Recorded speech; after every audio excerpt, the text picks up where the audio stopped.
The issue of climate change rests on a simple question. Is the CO2 from coal, oil, and gas affecting the climate? But we can't put the planet in a test tube and see what happens when CO2 levels in the atmosphere go up. The best we can do is try to construct a model. What is a model? A model can be a miniature representation of a machine or a system. Years ago, models were used to build full-scale machines. Today, computer models capture different kinds of systems to analyze performance. A model can be a representation of a system, so we can visualize the parts and better understand the whole. Models of the solar system were created centuries ago. They led to mathematical models that can predict the motion of the planets. This success comes from the fact that the solar system is essentially a closed system, undisturbed by the rest of the universe, driven by one sun and a finite number of planets. A model can also be a generalized, hypothetical description of a system. A model of an atom is such a representation. Over the years, different models of the atom have developed as knowledge of the atomic particles was refined. A forest model can show how species of trees grow and spread within a forest, making reforestation more effective. Economists and financial planners use numerical models to evaluate markets and to see where to make investments. Though widely used, they are notoriously bad at making predictions. They can shed light on what did happen, but can't say what will happen. Insurance companies rely on data-driven actuarial models to set rates for life, car, and other types of insurance. Actuaries take great pains to understand the models and the intricacies of determining risk. A poor model could lead to financial ruin, so model developers must be very careful and look reality sternly in the eye. And how your fantasy players fare each week? Your team is graded by a kind of model. For a moment, let's look at one possible model for a complex system. Consider a model of a baseball game. One approach would be to model each pitch. On average, there are 146 pitches in a game. Modeling each at-bat is a second approach. A typical game sees 34 batters. This approach seems more manageable. There are so many variables we must make assumptions. If chosen carefully, we hope the model will represent what can happen. Baseball is a game of statistics, so we have plenty of numbers to draw on. First, we'll apply a submodel named the batter model. It will be used when there is a history of a given batter facing a given pitcher a statistically reliable number of times. A second submodel, the team model, will be used when there's no significant history of given batter versus given pitcher. This submodel will rely on historical statistics of a batter's and a pitcher's general performance. We'll program a computer to run the numerical model. The model algorithms we make up will decide the highest probability result, and that becomes the output, such as a strikeout, a walk, or a home run. Let's say the model predicts a final score of 6-5 in favor of the Braves. The model predicts that the Phillies win games 2 and 3. If the model accurately predicts the outcomes of the first 3 games, we'd have some degree of confidence in it. But what if the model predicted the Phillies winning 2 games, but in an order different than the actual games? Would we have as much confidence? The Braves and Phillies will meet 13 more times in the season. Can we expect the model to remain reliable? Can we use a family of models for each game of the season, using the fidelity of modeling every at-bat of each game, and accurately predict the East Division winner? Our model results might be a good, maybe even a better guess than the most successful Las Vegas bookie. But there is so much uncertainty surrounding a full season of baseball, any model approach would be a guess. So much can happen that is unknowable and therefore unpredictable. There is simply too much uncertainty. There is one area where years of refinement have made short-term predictions quite reliable: weather forecasts. They use sets of models to determine how today's weather systems will change by tomorrow. With powerful high-resolution models, the forecasts have improved. For decades, regional forecasts have been improved by analyzing more data sets to tune the models and incorporating additional relevant variables. We're familiar with hurricane track forecasts, which come from models. But unlike daily weather forecasts, hurricane forecasts still have large cones of probable tracks, and different models often have very different track forecasts. Over the years, the models have gotten better. The track error, the difference between the predicted and the actual track, has been reduced. This is partly because computers are better. More importantly, there have been thousands of forecasts to compare with actual events. In other words, chances to compare the models with reality. Even with these advances, 2016's Hurricane Matthew reminds us that models are still affected by uncertainty. None of them got the track right. But there has been little improvement in predicting the intensity of hurricanes. It's much more difficult to measure a storm's energy, the heat engines that are driving it, and the influence of heat sources and sinks along its path. Many dynamics affect intensity. Even after decades of advancing computing power, intensity models have proven rudimentary when it comes to modeling atmospheric thermodynamics and energy transfer. Now we reach the issue of how to use models to determine the role of rising levels of carbon dioxide. The parts per million of CO2 in the atmosphere has risen since 1870. Average surface temperatures have been rising as well. Is one the cause, the other the effect? Are they partially related, or perhaps they have nothing to do with one another? Can models provide the answer? The climate is incredibly complex. It is an open system with energy and fluids from numerous sources flowing up, down, out, and around. Clouds continuously form and disperse vertically and horizontally in sporadic, chaotic ways. There is no pattern. Ocean currents move masses of heat and water vapor along meandering paths. Ice and snow come and go, reflecting and absorbing energy in many ways. The sun itself delivers varying amounts of energy. Crafting a model that focuses only on atmospheric CO2 requires making assumptions and simplifications that reduce this vast complexity to a simple core basis. The atmosphere must be reduced to a standard one, with an average representation of clouds. The oceans are assumed to be a constant geographical energy source or sink. Continents are given representative grids of forests, deserts, prairies, and cropland. Ice and snowpacks are assigned global yearly average coverage. Occasional events are assumed to have fleeting impact on long-term trends. The sun's variability, if included, becomes a predictable oscillation. That leaves just one small part of atmospheric dynamics, electromagnetic radiation, as the primary focus of attention for modeling the entire atmosphere. Is this focus warranted? Some thought it was.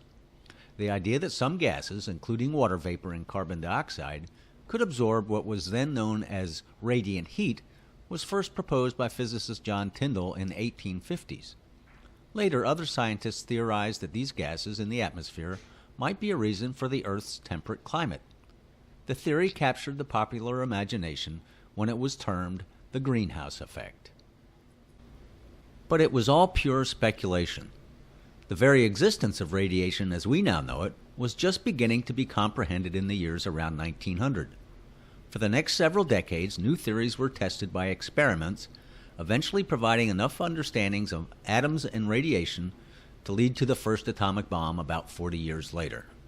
During these 40 years, experiments confirmed that higher densities of CO2 could absorb more radiation. Most of the tests were done at the high temperatures and pressures of industrial furnaces, but limited testing seemed to confirm that the phenomenon would apply at atmospheric conditions. This encouraged some researchers to adapt the speculative greenhouse theory and graft onto it modern developments in the physics of radiation. Knowing it was impossible to experimentally test the relationship between CO2 levels and changes in the climate, they convinced themselves it could be done by a model. They constructed a model that began with a column of the atmosphere from the Earth's surface to the edge of outer space, the top of the atmosphere. Next, the column was sliced into layers, shown here as blue and pale blue, 12 layers in this example. Each layer was assigned a temperature, a pressure, and a mix of atmospheric gases, all based on accepted measurements of a standard Earth's atmosphere. The model added the solar radiation that reaches the top of the column during the day. Radiation from the warm surface of the Earth was introduced as a vertical radiation flux. Finally, radiation generated by the gases in different layers of the atmosphere was added. Because the makeup of the atmosphere and the amount of radiation is different around the Earth, representative columns were set around the globe. Physics developed equations to reproduce how radiation is transferred through a medium, such as the atmosphere. The mathematical relationships between radiation strength and transfer use coefficients that have been derived experimentally. Although complex, the equations can be adapted to numerical calculations. Supercomputers can do the many millions of calculations needed to cover the thousands of layers in the columns that represent the atmosphere of the Earth.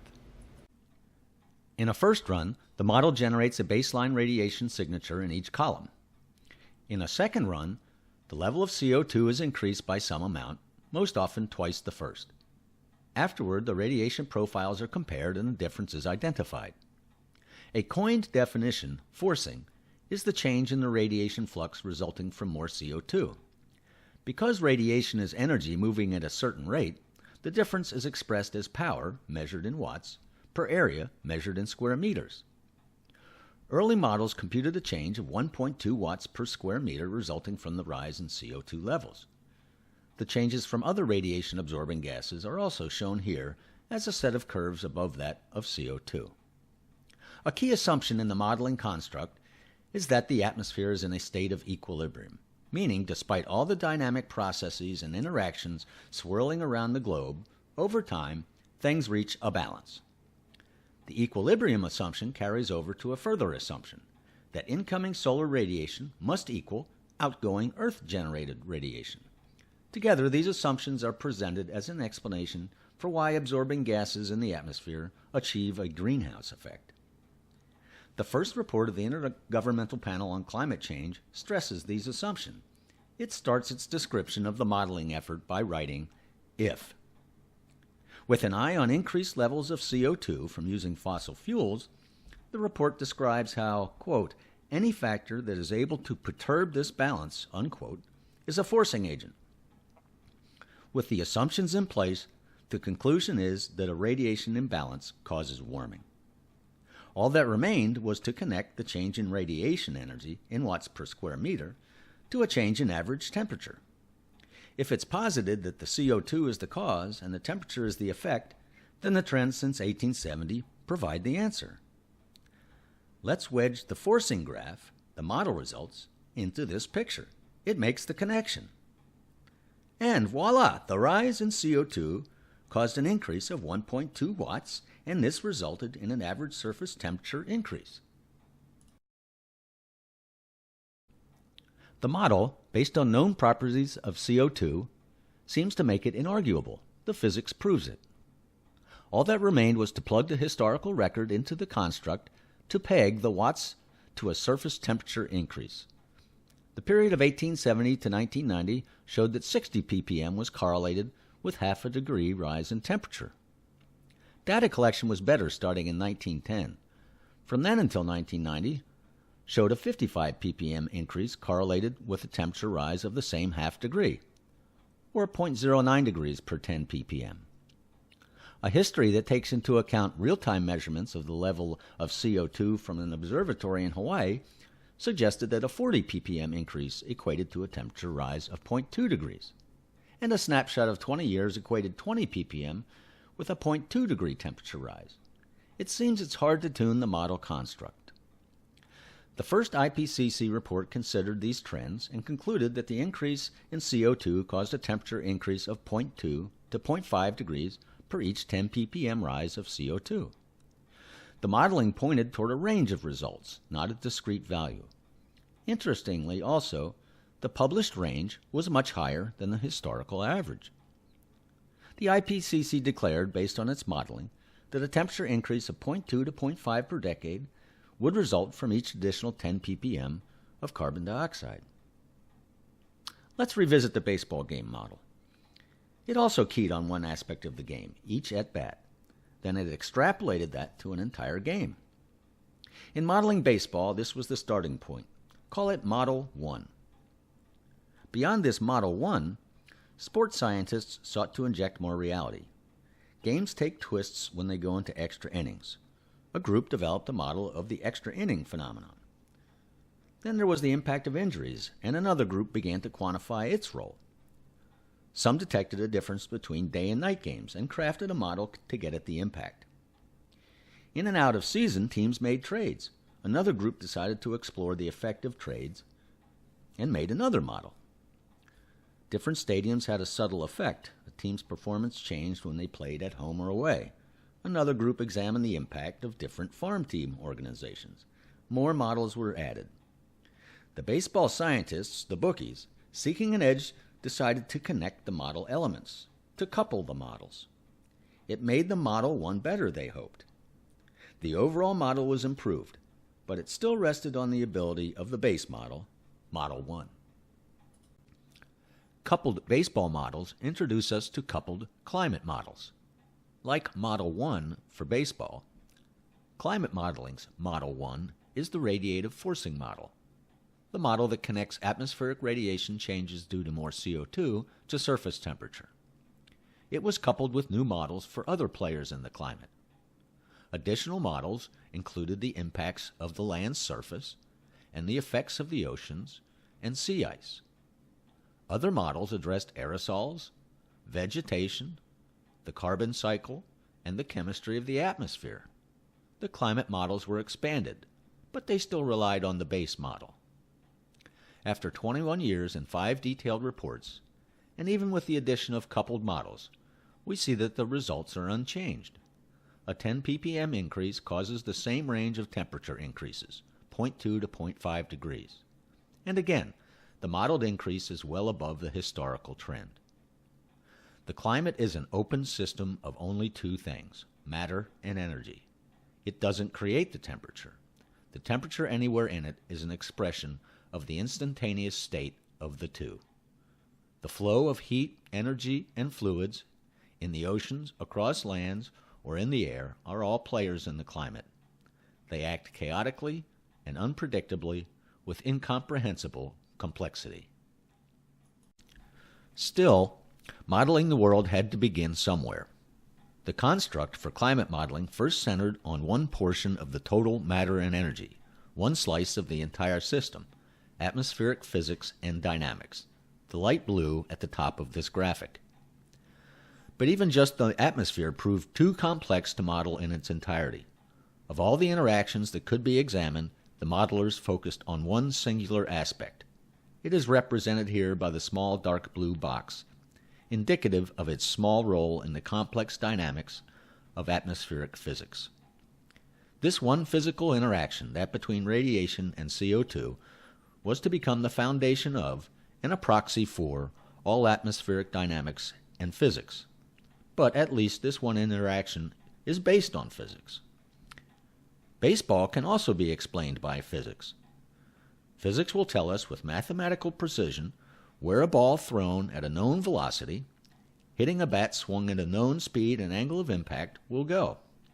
Physics explains the arc of a curveball and can trace the path of a bunt. Then we enter the realm of complex systems. We can model one batter against one pitcher by applying statistics to the parameters that govern a hitter-pitcher interaction. Even though the physics will prescribe what happens each time a pitched ball comes in contact with a swinging bat, the initial conditions for the interaction, the delivery of the pitch, the reaction of the hitter, are separate physical events that affect the dynamics of the system. The variability of the dynamics increase even during one inning, and uncertainty of the outcome grows. To model an entire game, the level of uncertainty becomes astronomical. Sports writers have their own models. They publish their predictions before the season starts. Tongue-in-cheek, they label their predictions semi-scientific. Last year, they were very close, just one game off. Boston won the AL East by 94 games, not 93. Incredible. But the rest of the semi-scientific model predictions didn't fare so well. They even got the final standings wrong. Any sports fan will tell you that such picks may be an art, but they are definitely not science. Models can evaluate factors and help us understand. They can visualize a system so that we can gain insight. As with financial models, they can explore possibilities and help us assess risks. But models cannot capture the grist of life, uncertainty, unpredictability, and complexity. Our climate, complex beyond comprehension, simply can't be modeled. Perhaps in time, after rigorous, honest assessment of past attempts, and as we gain more knowledge of the climate's dynamics, our understanding will improve. Some models remain increasingly helpful. Weather forecasts will probably become more accurate. Hurricane tracks should get better, and we may even make progress in predicting hurricane intensities. Beyond that, well, be very careful when you decide to bet on a model.